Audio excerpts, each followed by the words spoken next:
Apakah Oda akhirnya sudah menunjukkan apa sih kegunaan sebenarnya dari Hausoku no Haki? Yang apakah terbukti juga kalau Shanks ini benar-benar melemah lebih dari setengahnya? Dan kira-kira apa sih buah iblis yang dimakan oleh Loki? Nah, Garden Film sini kali ini kita akan mereview One Piece untuk chapter 1170. Dan buat yang bingung nih, kok sekarang ada review karena seharusnya One Piece libur. Ya untuk kali ini memang langganan di akhir tahun modelannya memang seperti ini. Untuk versi legal memang libur di minggu lalu, tetapi akan rilis nanti di minggu depan. Tetapi kita sudah mendapatkan early spoiler dari minggu lalu untuk isi chapter 1170 ini. Namun mungkin memang yang menariknya, biasanya sebelumnya para leaker tidak terlalu berani nih untuk menampilkan scanlation untuk chapter 1170. Tetapi ya sepertinya tahun ini sudah mulai berani lagi karena akhirnya kita mendapatkan scanlation yang jauh lebih cepat juga. Tapi pastikan jangan lupa untuk baca versi legalnya nanti di Manga Plus ketika minggu malam seperti biasa. Makanya pastikan kalian tonton video sampai habis. Duh, ini masih geluduk-geluduk yang siapa coba di kalian yang masih hujan mulu, karena di sini juga sama hujan mulu tiap hari yang seharian yang aduh ini akhir tahun hujan mulu. Nah, makanya pastikan kalian tonton video sampai habis agar tidak informasi yang miss dan juga setengah-setengah, karena harus tidak masuk akal tapi akal bisa masuk. Nah, mari tanpa basa-basi lagi kita langsung saja. Waduh.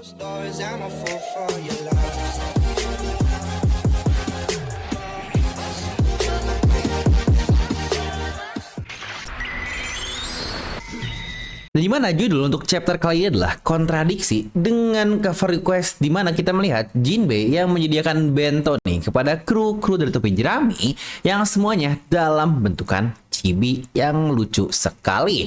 Dan chapter sendiri dimulai langsung lanjutan dari apa yang kita lihat di chapter lalu, di mana Ragnir terus menyerang Loki secara tiba-tiba. Di sini Loki kesal karena berani-beraninya ada yang melempar kapak tersebut. Dia pun akhirnya mengecek kembali ke ruangan, dikiranya ada orang lain yang melempar kapak itu. Namun dia bingung karena Ragnir kembali bergerak, dan bahkan dilihat kekuatan penghancur dari Ragnir ini pun sangat-sangat gila sekali, karena bahkan tanah bangunan Elbaf sampai hancur atau meretak ke dalam, yang bukankah ini luar biasa dari sebuah benda. Loki pun bingung sambil berkata, tidak mungkin kapak itu bisa seberat ini. Apakah kastil tua ini sudah akan hancur? Di sisi lain, Harald yang dalam keadaan tertusuk oleh kapak-kapak anak buahnya pun, dia pun masih berjalan terus ke arah Loki sambil dia pun berkata, percuma Loki, generasi bergenerasi semua penguasa dan pemimpin Elbaf sudah melihat buah iblis tersebut, tetapi selama beberapa abad tidak ada yang berhasil memakannya. Bukan karena tidak ada yang dipilih untuk memakan buah tersebut, melainkan tidak ada seorang pun yang bisa memakan buah ini. Ragnir lah yang memilih apakah orang tersebut pantas atau tidak. Tetapi dengan kekuatanku sekarang, seharusnya sudah bisa kulakukan. Namun saat itu pun kita melihat Shanks dan Gaban kembali menyerang kaki Harald hingga terputus. Dimana Gaban pun berkata kalau luka tersebut sudah mulai membuatnya untuk menerima kesakitan yang cukup parah, dan jika begitu kemampuan penyembuhannya nanti akan terus melambat. Jangan lengah dan terus berikan serangan agar mereka nantinya terpojok. Orang-orang seperti mereka lemah terhadap pengguna dari Hausoku no Haki. Harald pun berkata, Gaban, berani-beraninya kau melawanku. Dan Gaban pun hanya menjawab, kita tidak bisa membiarkanmu melakukan hal yang lebih gila lagi. Di sini buat kalian yang ngangeh kalau Harald itu dia sekarang menggunakan kapak yang sangat besar, karena sebelumnya jangan lupa pedangnya sudah tertancap di kepala dari tetua Jarul. Shanks yang melihat Gaban, kok dia tahu betul ya semua hal tadi. Akhirnya di situ pun dia penasaran dan bertanya, Gaban-san, kau familiar dengan kelemahan dari para Godsnack ini? Dan Gaban menjawab, aku tidak bisa ingat berapa kali mereka menyerang untuk kembali mendapatkanmu ke bagian mereka. Dimana kita pun melihat ya sedikit panel flashback di mana para Godsnack yang berada di lautan, mereka bertemu dengan kapal dari Roger dan berkata, hei bocah berebut merah itu, kami tahu ada pada kalian. Dia mirip seperti anak dari kapten kami. Serahkan dia sekarang. Dan Gaban pun melanjutkan, dan dulu kita menghajar mereka semua dan selalu membuat mereka terus-terusan mundur. Di sini pun Shanks merespon, oh iya, Somers pun pernah berkata hal yang serupa. Gaban pun menjawab lagi, hoho, itu adalah hari-hari yang sangat menarik. Walaupun cukup mengagetkan juga kalau semua kemampuan aneh tersebut ternyata datangnya dari tanah suci Mary Joyce, karena kebanyakan dari para Tenryubito adalah orang-orang yang tidak berguna. Yang kemungkinan besar Gaban dan mungkin bajak laut Roger yang lain merasa kalau kemampuan immortality dan hal-hal yang mereka lawan dari para Gods Knight, ya mungkin mereka tahu kalau itu adalah orang-orang pemerintah dunia, tetapi nggak tahu apakah kekuatannya itu dari buah iblis atau dari suatu hal lain yang mungkin baru dia ketahui terkait kontrak-kontrak yang dikatakan oleh Shanks sebelumnya. Di sini pun Shanks menjawab, orang-orang seperti mereka menyebut diri mereka ini seorang yang suci, hidup di lokasi sendiri agar bersih dari dunia-dunia kita. Walau begitu, hidupku selalu terasa berbeda. Gaban pun cukup kaget mendengar kata-kata Shanks yang berkata seperti itu, dan dia pun menjawab lagi, itulah yang bisa kau sebut sebagai takdir. Yang ternyata di sini kita mendapatkan fakta baru terkait bajak laut Roger dan juga hubungannya dengan para Gods Knight yang ada.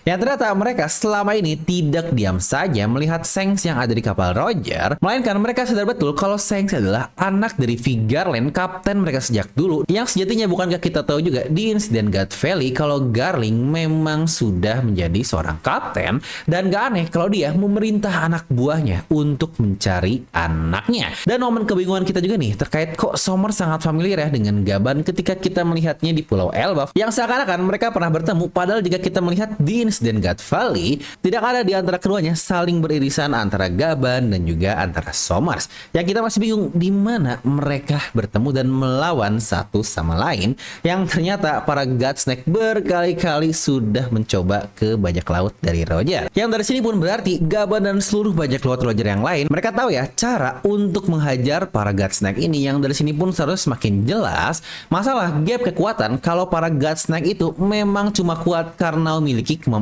immortality doang, yang saya sendiri pun selalu merasa nih kalau kekuatan dari para admiral masih jauh lebih kuat dibandingkan para Gods Knight yang ada ini. Dan tentu saja sekelas dari bajak laut Roger cukup mudah lah ya level seperti mereka untuk menghajar para orang-orang immortal ini. Dan dari sini seharusnya makin fix ya kata-kata yang bikin Shanks nangis ketika perpisahan bajak laut Roger, yang sepertinya Roger lah memberitahu kalau Shanks adalah anak dari orang-orang di Mary Joyce atau dari para Gods Knight tersebut. Makanya wajar Shanks yang dari kecil dibesarkan oleh seorang bajak laut, ternyata orang tua sebenarnya adalah pihak yang ingin mereka lawan, yang wajar Shanks akhirnya menangis. Ya mungkin dari situlah pada akhirnya dia ingin mengetahui terkait takdirnya, makanya berhenti mengejar One Piece dan mengikuti jejak Roger sampai akhirnya ke Mary Joyce seperti yang kita tahu di beberapa chapter sebelumnya, dan lanjut seperti di timeline utama. Serta nih mungkin beberapa hal menarik juga terkait Shanks yang akhirnya terkonfirmasi setelah sekian lama adalah cara dia memegang pedang yang kita lihat jelas di satu chapter ini. Dari dulu memang hipotesa bermunculan kalau Shanks itu adalah seorang kidal, dan kita emang belum pernah lihat nih Shanks aksi waktu memiliki kedua lengan selain ketika dia masih bocil saja. Di sini pun kita melihat beberapa kali Shanks menyerang, dan bahkan momen dia megang pedang pun di sini menggunakan tangan kiri, yang seharusnya benar kalau Shanks adalah karakter kidal dan utamanya tangan tumpuannya adalah tangan kirinya. Dan yang lebih menarik lagi adalah Shanks yang kehilangan tangan utama tetapi dia masih bisa sekuat itu, bahkan nantinya menjadi Yonkou ketika sebelah lengannya menghilang. Yang kira-kira sekuat apa ya kalau ternyata kedua tangannya benar-benar utuh untuk satu karakter Shanks ini, yang mana saja Mihawk nggak mau ngelawan Shanks karena kekuatannya sudah hilang banyak karena dia sudah tidak menggunakan tangan utamanya lagi, apalagi untuk urutan seorang pendekar pedang. Nah, kembali ke isi chapter di mana Shanks pun berkata kalau dia ingin menyelamatkan Harold. Namun Gaban berkata, bukankah kau sendiri yang berkata kalau semua sudah sia-sia jika dia naik level menjadi Knight of God? Aku takut Loki adalah satu-satunya harapan yang kita punya. Dan kita pun di sini kembali berpindah ke posisi Loki. Dia masih berusaha nih untuk memasuki ruangan buah iblis, namun lagi-lagi Ragnir masih terus menghalanginya. Yang keduanya pun terlihat sudah mulai kecapaian, dan Loki pun berkata, jadi kau dapat dikatakan adalah penjaga dari harta karun nasional ini. Bagaimana kau sebenarnya bisa bergerak? Loki kesal dan bilang kalau dia sudah capek. Sampai akhirnya dia pun menghantam kapak yang dimilikinya dengan kapak Ragnir saling beradu. Dan di sini Loki mengcoating dengan haus Konohaki karena terlihat nih efek petir hitam di serangnya tersebut. Dan boom, ternyata kapak Loki hancur ketika berhadapan dengan Ragnir. Yang lagi-lagi poin penting yang perlu kita perhatikan, kalau Loki sudah menggunakan haki bahkan haus Konohaki di senjatanya tetapi masih belum kuat dan bahkan hancur. Yang bukankah dari sini bisa kebayang sekuat apa Ragnir yang lagi-lagi hanya binatang biasa bisa sekuat itu untuk senjata yang dimiliki oleh Elbaf ini. Yang ternyata lucunya di sini kita pun melihat ya kalau Ragnir ternyata berubah menjadi tupai, dan juga terlihat kalau kepala kapaknya benjol nih pasca beradu dengan serangan Loki tadi. Di sisi lain, Harald pun dia masih terus mengamuk menghajar semua penjaga, di mana Shang Tsung masih bingung dengan bertanya bagaimana cara kita menghentikannya.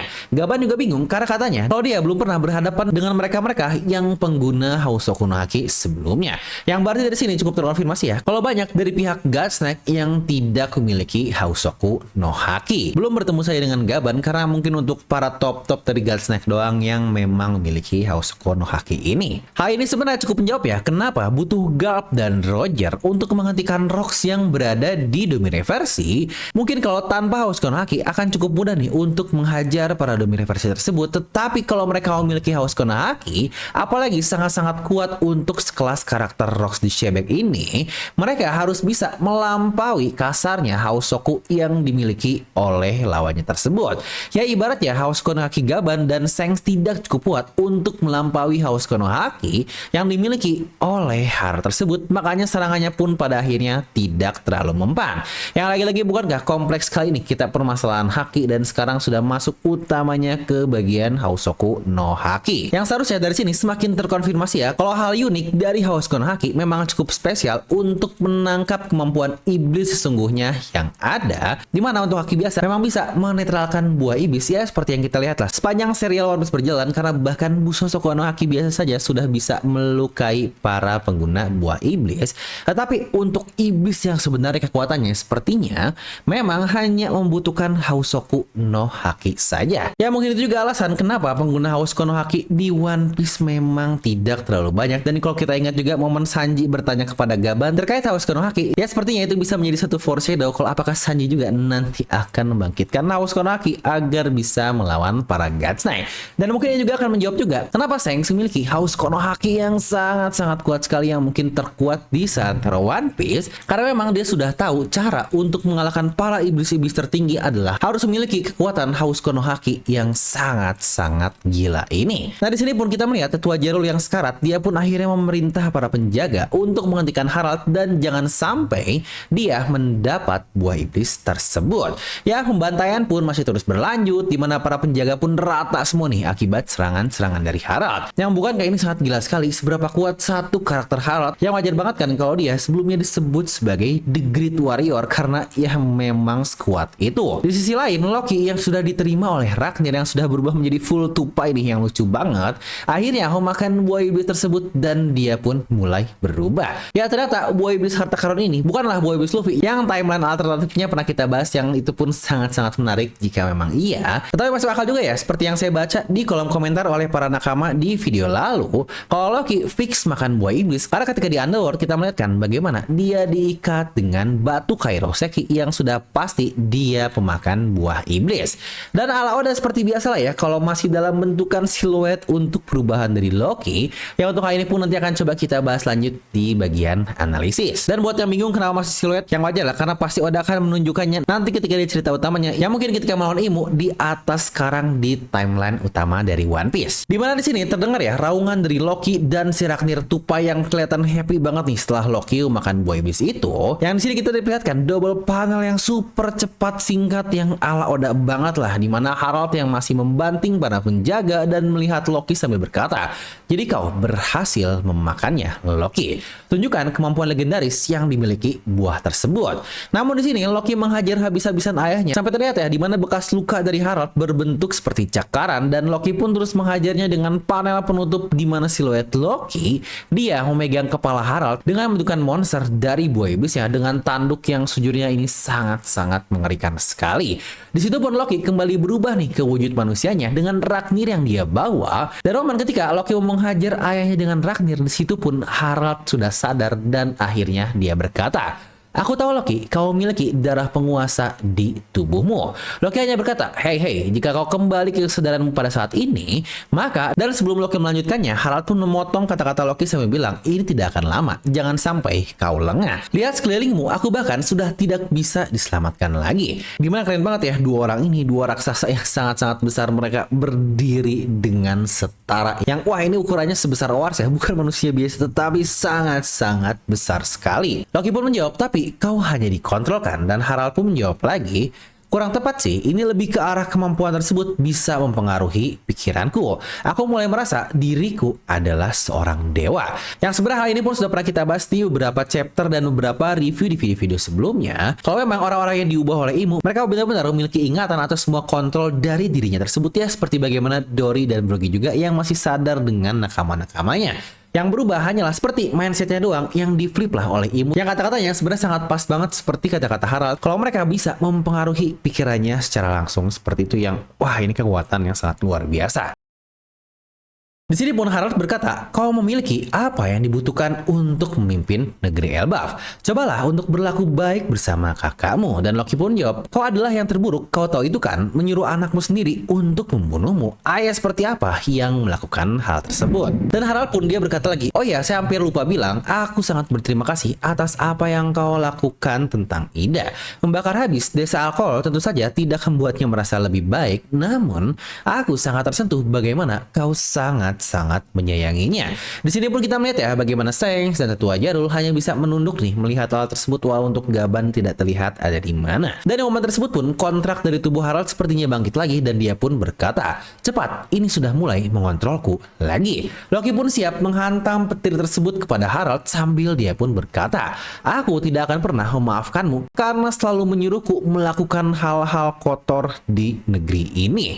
Dan Harald pun hanya tersenyum sambil berkata, aku juga menyayangimu Loki. Yang anjir, ini bukankah momen yang sangat-sangat merinding sekali di antara ayah dan anak yang, wah, ini gokil parah. Dan boom, di sini pun kita melihat ya, petir menyambar keras kastil Aurus di mana di halaman terakhir yang sejujurnya ini salah satu panel yang sangat luar biasa sekali. Kita melihat bagaimana petir Ragnir menghantam tubuh Harald yang membuatnya hancur berkeping-keping. Sampai kita diperlihatkan bagaimana Loki yang menangis melakukan semua hal tersebut dengan flashback kecil yang dia dapatkan dari ayahnya. Terutama bagian ketika pertama kali dia bertemu ayahnya, di mana Harald pun berkata, Loki, anakku yang tersayang.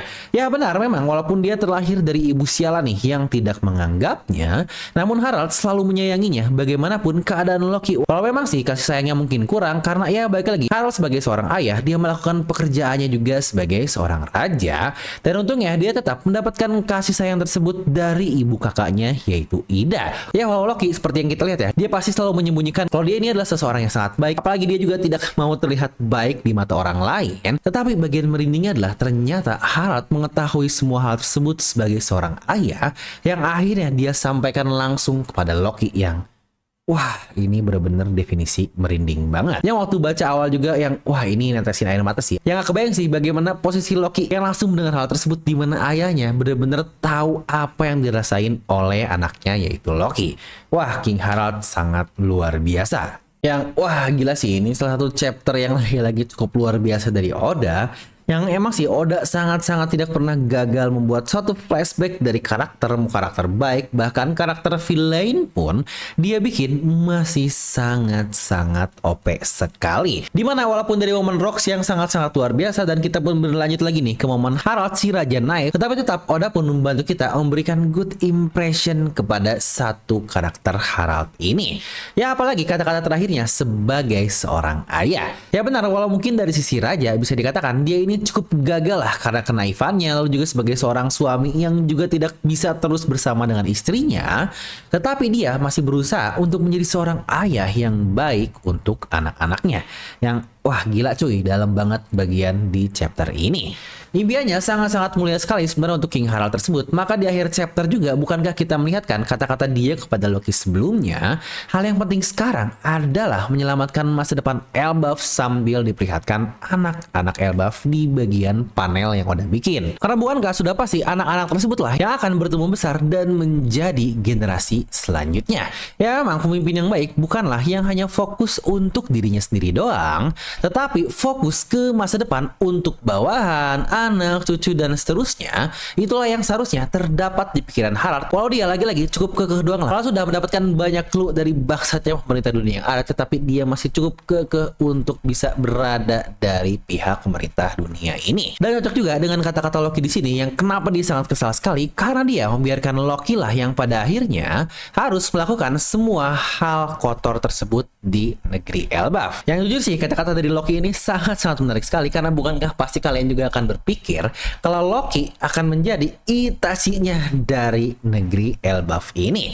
Karena bukankah pasca insiden tersebut dia kabur dan akhirnya dibenci oleh negerinya. Ya walau untuk kali ini pun kita masih nggak tahu ya kenapa Loki akhirnya sangat dibenci oleh para orang-orangnya. Apakah terdapat perjanjian lain dengan tetua jadul di sana yang bukankah ada beberapa orang lain yang hidup, yaitu Shanks dan Gaban juga. Walaupun untuk para penjaga dikatakan meninggal semua, tapi kita nggak tahu apakah benar-benar betul semuanya mati atau bahkan ada orang yang hidup cuma ya ditutup-tutupi agar tidak berkata hal yang sebenarnya ini. Dimana feeling saya Loki yang sebelumnya tadi kita bilang kalau dia benci nih dibilang sebagai orang baik, maka pada akhirnya dia meminta kepada tetua jadul biarkan dialah yang menjadi Itachi dari negeri ini. Ya nggak mungkin dong dia ngomongnya jadi Itachi, tetapi lebih ke arah biarkan dia menjadi korban atau tumbal dari negeri ini agar negeri Elbaf bisa memiliki harapan yang baik untuk masa depan. Apalagi sudah pasti dia juga nggak mau kan nama ayahnya bakal tercoreng begitu saja karena apa yang dia lakukan, dan pasti dia juga ingin kalau ayahnya dikenal sebagai raja yang baik sampai dia mati, yang sudah mengubah negeri Elbaf, dan biar Loki lah yang menjadi villain dari semua hal tersebut. Maka bukankah itu semua persis sama seperti bertahun-tahun lalu di negeri Elbaf, di mana King Harald masih tetap sosok yang sangat dihormati dan Loki masih tetap sebagai sosok yang dibenci. Yang wah, what a karakter banget nih. Oda ngebuat satu karakter Loki yang benar-benar di build up pelan-pelan tapi sangat oke banget.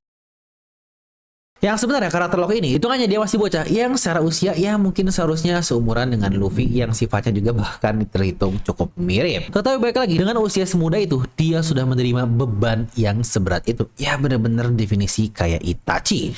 Hal ini juga akan berhubungan dengan Gaban nih yang tahu semua hal. Makanya kan ketika Gaban yang nyuruh Loki untuk cerita kepada kakaknya Hajrudin di timeline kita sekarang, di situ Loki hanya nurut saja karena baik lagi walaupun Loki ini bengal, tetapi dia pun pastinya memiliki respect. Makanya dia nurut dengan kata-kata dari Gaban tersebut. Dan sebenarnya yang menariknya tidak hanya Gaban, tetapi Shanks juga tahu semua masalah rahasia ini. Ya benar, hubungan rahasia mendalam antara Loki dengan Shanks yang juga Loki katakan tersebut itu ternyata bukanlah bualan semata, karena Shanks memang udah benar tahu semua kebenaran, yang pastinya karena hal tersebut dia akan dihormati juga nih oleh orang-orang Elbaf seperti bagaimana tetua Jarul juga yang respect lah, dan juga para orang-orang Elbaf yang lain. Nah mungkin penasarannya tinggal ini doang nih, apa yang membuat kedua orang ini, Shanks dan Loki pun akhirnya berselisih di lautan sampai 6 tahun yang lalu, yang pada akhirnya Shanks memutuskan untuk merantai Loki di negeri Elbaf. Karena jangan lupa 8 tahun itu waktu yang cukup lama. Kenapa butuh 8 tahun sampai akhirnya Loki akhirnya kembali lagi ke Elbaf untuk kasarnya ia dinobatkan sebagai musuh negara. Ya walau saya sendiri pun gak cukup yakin ya Shanks mampu sekuat tenaga sendiri untuk mengalahkan Loki, apalagi dengan kekuatan buah iblis yang dimiliki oleh Loki tersebut. Jadi sepertinya terdapat semacam perjanjian kali ya yang ngebuat Loki pun kesal dengan Shanks. Makanya bukankah ketika Luffy bertanya-tanya Shanks, di situ dia langsung menjawab kalau Shanks adalah seorang pengecut. Ya ibarat kata mudahnya sih Shanks mungkin bilang kepada Loki, woi sabar lu, dunia belum harus berubah secepat ini, kita masih harus menunggu seseorang. Dan kita tahu tentu saja orang yang dimaksud oleh Shanks pastinya adalah Nika yang nantinya kita lihat dari ketika Luffy berubah menjadi Nika. Loki pasti nggak setuju ya dengan kata-kata Shanks tersebut, karena menunda jelaslah bukan Loki banget yang sudah ingin menghancurkan semuanya. Maka akhirnya sempat tarung lah mungkin di antara Loki dengan Shanks sampai pada akhirnya Loki Loki pun ditahan seperti sekarang.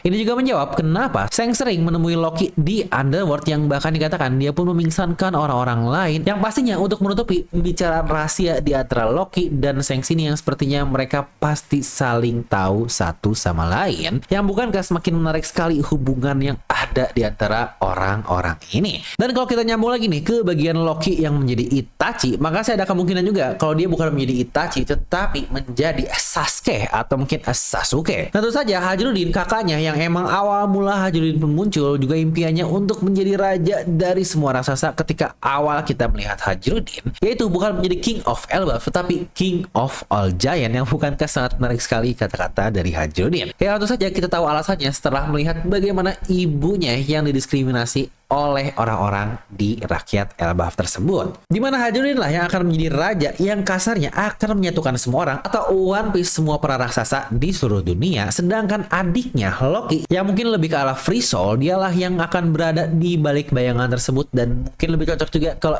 join nakama dengan Luffy. Nah, lalu kalau kita membahas sedikit nih terkait kira-kira Loki ini makan buah iblis apa sih? Pasti buat kalian pada nunggukan bagian ini kira-kira apa buah iblis yang paling menarik. Jujur sih masalah buah iblis Loki ini udah lama banget kita bahas, dan beberapa yang ada di list memang yang juga banyak kalian komenkan di kolom komentar video. Dimana yang paling populer tentu saja yang pertama adalah Fenrir, lalu juga ada Nidok, Sinaga, dan juga Jormungandr yang memang saya sukai karena banyak hubungan mitologi antara Elbaf dan Jormungandr ini. Saya nggak bilang pasti ya, karena balik lagi semua namanya teori dan saya hanya suka beberapa alternatif yang ada, semuanya saya katakan itu doang. Tapi bukankah dengan cara kita melihat siluet yang Oda berikan seperti ini yang wah ini Oda pinter banget, karena dari siluet doang bukankah semuanya masih sangat ambigu apa buah iblis yang dimakan oleh Loki ini. Dimana bukankah di momen awal ketika dia baru berubah terlihat banget kalau itu seperti serigala atau Fenrir, tetapi di momen dia megang kepala Harald yang siluet bukankah malah jadi cukup mirip dengan naga, yang bahkan kalau kita melihat nih di panel ketika di sebelah Ragnir Situpa yang sedang happy, bukankah wujud monster Loki ini sepertinya memiliki 4 kaki, bukankah terdapat siluet 2 kaki di depan, bayangan, dan ada badan di mana bagian belakang tidak terlihat. Jadi kalaupun itu adalah Nidok atau Sinaga pun masih sangat-sangat mungkin sekali jika kita melihat bagian dari siluet tersebut. Toh 3 tadi, Nidok, Jormungandr, dan Fenrir, semuanya bukankah muncul sebagai monster-monster yang ditakuti oleh anak-anak di negeri Elbaf ini. Untuk Jormungandr, buat yang lupa, dia adalah karakter yang dikalahkan oleh Sao dan juga Kepala Sokala di awal banget kemunculan dari monster tersebut. Dan balik lagi, kenapa saya suka Jormungandr? Soalnya banyak banget nih momen terkait ular besar merah darah yang dikatakan oleh rakyat Elbaf dan sangat cocok sekali dengan berbagai mitologi yang ada dari Jormungandr ini. Yang juga kalau kita lihat ya, pintu masuk Grand Line awal terdapat simbol-simbol ular yang sepertinya adalah Jormungandr di gapura pintu dari masuknya Reverse Mountain, dan rasanya orang-orang yang bisa membuat hal tersebut ya lagi-lagi pasti mereka-mereka para ras raksasa, dan rasanya juga Jormungandr adalah hal yang cocok untuk semua tersebut. Yang bukankah kita juga melihatkan dari sabuk yang digunakan oleh Jinbei kalau ternyata ada monster Jormungandr loh yang sepertinya menjadi ciri khas dari negeri Elbaf ini. Yang baik lagi itu adalah referensi yang saya suka ya, tetapi untuk hasilnya nanti seperti apa kita tunggu Oda bentukannya apa. Tapi kira-kira kalau kalian lebih suka apa sih buah iblis dari Loki, tuliskan di kolom komentar. Oh mungkin terakhir nih takut kelewat, yaitu apa sih sebenarnya kekuatan yang dimiliki oleh Ragnir atau si kapak luar biasa ini. Kira-kira kemampuan petirnya datang dari mana ya? Apakah si tupai tersebut punya kemampuan petir, atau memang si kapak Ragnir tersebutlah yang bisa menghasilkan petir, atau memang House Konohaki Loki lah yang sangat kuat yang akhirnya dia kasarnya bisa mengontrol cuaca untuk mengeluarkan petir dari efek serangannya. Yang bukankah itu wadaw sekali. Nah oke, itu aja untuk satu review kali ini. Yang atau nih apakah hasilnya bakal panjang atau enggak, karena dari tadi ini sangat-sangat terganggu sekali oleh suara petir yang mungkin nanti akan banyak masuk juga di dalam video ini. Dan jangan lupa ya, untuk minggu ini One Piece libur, karena untuk chapter 1170 ini memang seharusnya rilis di awal tahun dari 2026 nanti, dan untuk chapter 1171 itu pun baru akan rilis lagi nanti di 2 minggu ke depan. Dan seperti juga banyak requestan dari kalian kalau untuk bahasan video review dan analisis digabung saja di satu video. Yang banyak yang bilang nggak apa bang, panjang, yang penting sekali jalan langsung habis di satu video. Ya mungkin untuk hasil video ini pun seperti biasa ya, kalau kita gabung jadi satu video panjang, yang bakal ada yang sampai ngomong nggak apa bang, bahas aja sampai 2 jam pun bakal gua tonton. Yang gila lu untuk harus ngomong sepanjang 2 jam, yang tereditor juga pasti bakal gempor untuk editnya video panjang gitu. Ini gambar apa? Betul sekali, ini adalah babi. Oke, untuk gambar kedua. Awal rendah, ini apa? Benar sekali, anjing. Ini anjing.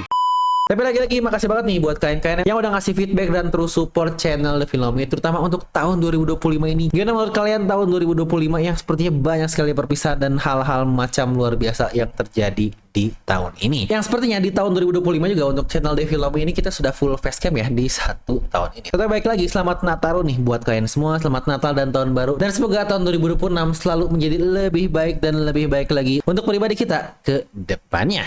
Oh ya, sampai lupa untuk kita kasih nilai untuk chapter yang lagi-lagi seharusnya kalian sudah bisa menilai kalau chapter ini pasti langsung 10 dari skala 10 yang sangat-sangat oke banget. Panel-panel epic, apalagi panel terakhir yang wah gila, ini keren parah sih. Kalau ada fan art yang gambarnya bagus, pasti langsung saya jadiin gambar desktop karena momennya sangat-sangat luar biasa antara Loki dan Harald yang oke parah. Dan tentu saja kita juga mendapatkan drama-drama dari Harald ke anaknya yang wah ini jelas banget lah. Udah pasti saya langsung kasih nilai 10 banget untuk modelan kayak gini. Ya lagi-lagi cerita penutup tahun seperti biasa yang jos dari Oda Sensei. Nah itu aja untuk satu video review di chapter 1170 kali ini. Nah semoga kalian terhibur dengan video ini. Like aja kalau kalian suka, dislike aja kalau suka. Oh ya lagi-lagi buat yang lupa, kalau kalian mau support channel Filmami bisa join membership agar bisa mendapatkan beberapa stiker lucu ini dan juga badges di sebelah nama kalian. Yang cuma goceng doang bisa langsung klik tombolnya di deskripsi di bawah. Nah gue The Film pamit and I'll see you guys next time.